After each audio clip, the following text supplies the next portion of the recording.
Hello and welcome to Rotted Reviews, and today was supposed to be my day off. I had this marked on my calendar and slated as a rest day, but no, another Amityville movie just had to premiere, so here we go. In the interest of a completionist set, I am reviewing the 38th movie to bear the Amityville name, the 2022 movie Amityville Uprising. This is the third Amityville movie from writer-director Thomas Churchill, and hopefully will be the last of his trilogy. Previous to this, we had the vampire story, Amityville Harvest, and then followed by the Amityville Moon, which was about werewolves.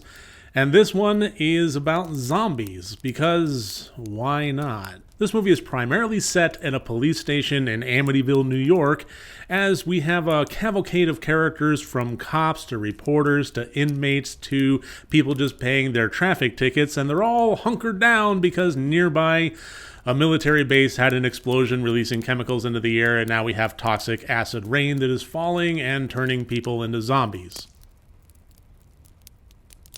So this really kind of follows the motif that Thomas Churchill's been putting down for this trilogy of films, where it really has nothing to do with the house at 112 Ocean Avenue, but instead is actually just more grandly focused on the town of Amityville itself. So on one hand, we don't have to suffer through the common, typically poorly done tropes of black fly swarms, get out, possessions, things like that. On the other hand, it still does seem a little bit exploitative as far as capitalizing on a franchise name without having to suffer any legal ramifications. I said don't do it! Stop it!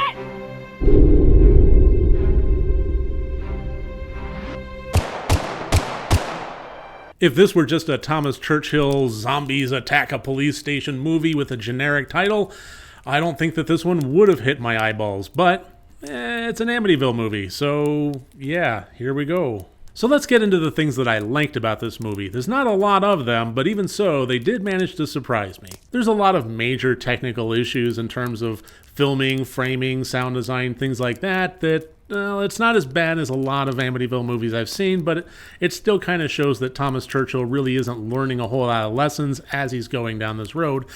But one thing that he has apparently been learning is how to do set design. It's not perfect by any means, but this police station was somewhat passable. There were a lot of fine details that are often overlooked in these kind of movies that were front and present in this film that kind of sold it just a little bit more than its peers. Somebody obviously drove to Amityville, New York and captured a whole lot of B-roll footage of a police station, of the town signs, of the roads, of Main Street, things like that, and they actually managed to integrate that with the filming locations in, well, not a terrible way. I'm not going to say it was completely convincing, but I've seen a whole lot worse in terms of these kind of efforts. Also, the cop uniforms, not terrible. I've seen far, far worse that actually had patches on them, that had Amityville on them. It had engraved name tags, things like that. It was those kind of details that while they weren't entirely present, they clearly did not actually film in the Amityville police station, they at least did seem to go the extra mile to try and make it as passable as possible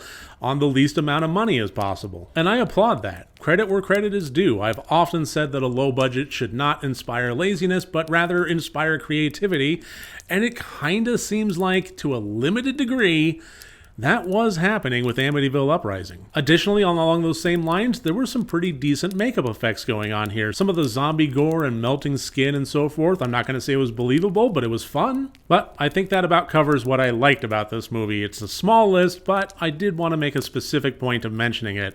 As far as what didn't work about it, I would say everything else. The storyline was nonsensical, incomprehensible, and boring. The notion of having this acid rainfall and turn people into zombies was kind of only limitedly done and only towards the last half of the film. The first half was a lot of character introductions and development that really had nothing to do with anything and never really went anywhere. There's only so many scenes of the same lady arguing about her traffic ticket that I can watch before I mentally check out. Clearly with a lot of B-roll shots and even more character dialogue that was just superfluous of ancillary characters happening in the background, there was a lot about this movie that was filler. There just wasn't a whole lot going on between opening credits and end credits. I don't think there was much more than 20 to 30 minutes of actual story-relevant content, and that's in a runtime of an hour and a half. So overall, I would have to say that Amityville Uprising is a bad movie. It's not quite as bad as I was expecting, it still managed to surprise me, but that doesn't make it good. If I was going to make a choice between being surprised by either fine attention to some small details to sell the setting